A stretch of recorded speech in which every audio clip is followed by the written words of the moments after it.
Chapter 59. For 11 years, I had not seen Joe nor Biddy with my bodily eyes, though they had both been often before my fancy in the East, when, upon an evening in December, an hour or two after dark, I laid my hand softly on the latch of the old kitchen door. I touched it so softly that I was not heard, and looked in unseen.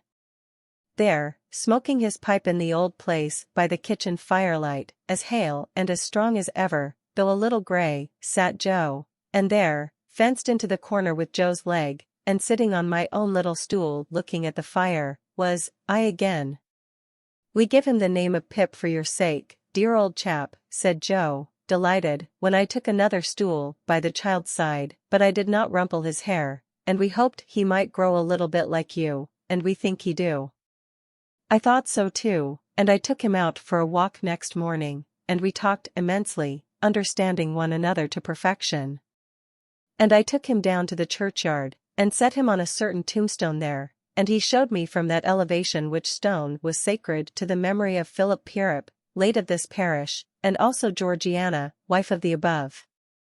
"Biddy," said I, when I talked with her after dinner, as her little girl lay sleeping in her lap, "you must give Pip to me one of these days, or lend him, at all events." "No, no," said Biddy, gently. "You must marry." "So Herbert and Clara say, but I don't think I shall, Biddy. I have so settled down in their home, that it's not at all likely. I am already quite an old bachelor." Biddy looked down at her child, and put its little hand to her lips, and then put the good matronly hand with which she had touched it into mine. There was something in the action, and in the light pressure of Biddy's wedding ring, that had a very pretty eloquence in it. "Dear Pip," said Biddy, "you are sure you don't fret for her?" "Oh no, I think not, Biddy. Tell me as an old friend. Have you quite forgotten her?" "My dear Biddy, I have forgotten nothing in my life that ever had a foremost place there, and little that ever had any place there. But that poor dream, as I once used to call it, has all gone by, Biddy, all gone by." Nevertheless, I knew, while I said those words, that I secretly intended to revisit the site of the old house that evening, alone, for her sake. Yes, even so. For Estella's sake. I had heard of her as leading a most unhappy life, and as being separated from her husband, who had used her with great cruelty, and who had become quite renowned as a compound of pride, avarice, brutality, and meanness. And I had heard of the death of her husband, from an accident consequent on his ill treatment of a horse. This release had befallen her some 2 years before. For anything I knew, she was married again. The early dinner hour at Joe's left me abundance of time, without hurrying my talk with Biddy, to walk over to the old spot before dark. But, what with loitering on the way to look at old objects and to think of old times, the day had quite declined when I came to the place. There was no house now, no brewery, no building whatever left, but the wall of the old garden.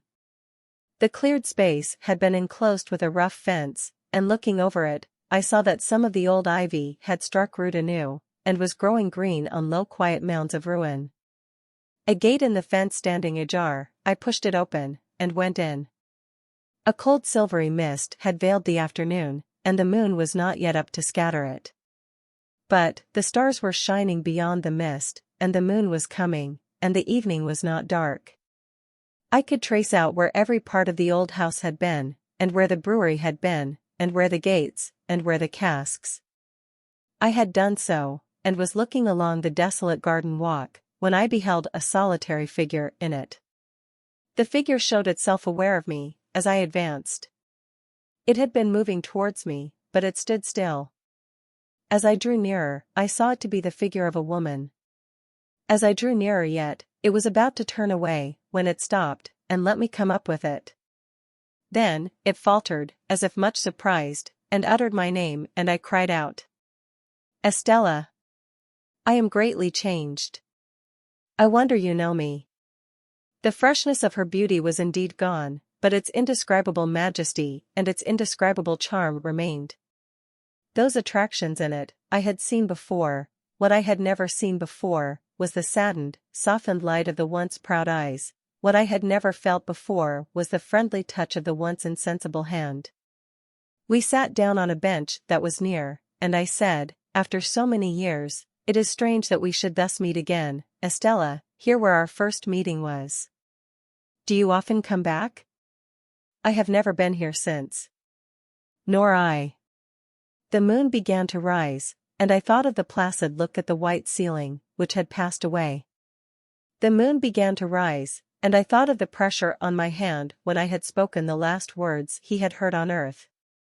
Estella was the next to break the silence that ensued between us. "I have very often hoped and intended to come back, but have been prevented by many circumstances." Poor old place.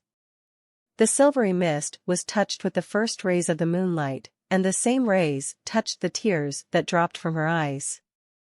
Not knowing that I saw them, and setting herself to get the better of them, she said quietly, "Were you wondering, as you walked along, how it came to be left in this condition?" "Yes, Estella. The ground belongs to me. It is the only possession I have not relinquished. Everything else has gone from me, little by little, but I have kept this. It was the subject of the only determined resistance I made in all the wretched years. Is it to be built on? At last, it is. I came here to take leave of it before its change." "And you," she said, in a voice of touching interest to a wanderer, "you live abroad still?" "Still.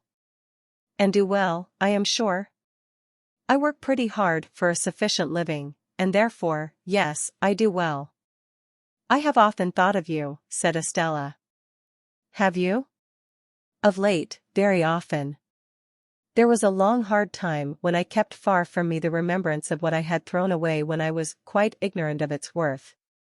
But since my duty has not been incompatible with the admission of that remembrance, I have given it a place in my heart."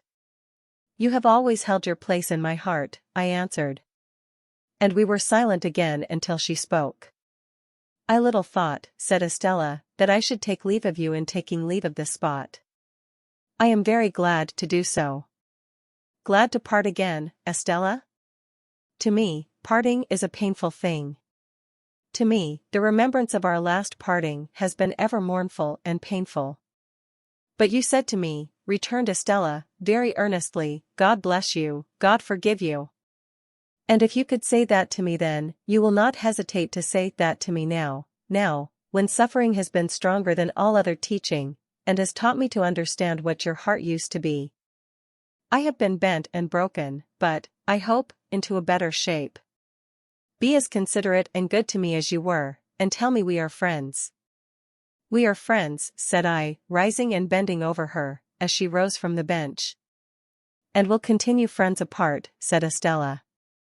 I took her hand in mine, and we went out of the ruined place, and, as the morning mists had risen long ago when I first left the forge, so the evening mists were rising now, and in all the broad expanse of tranquil light they showed to me, I saw no shadow of another parting from her.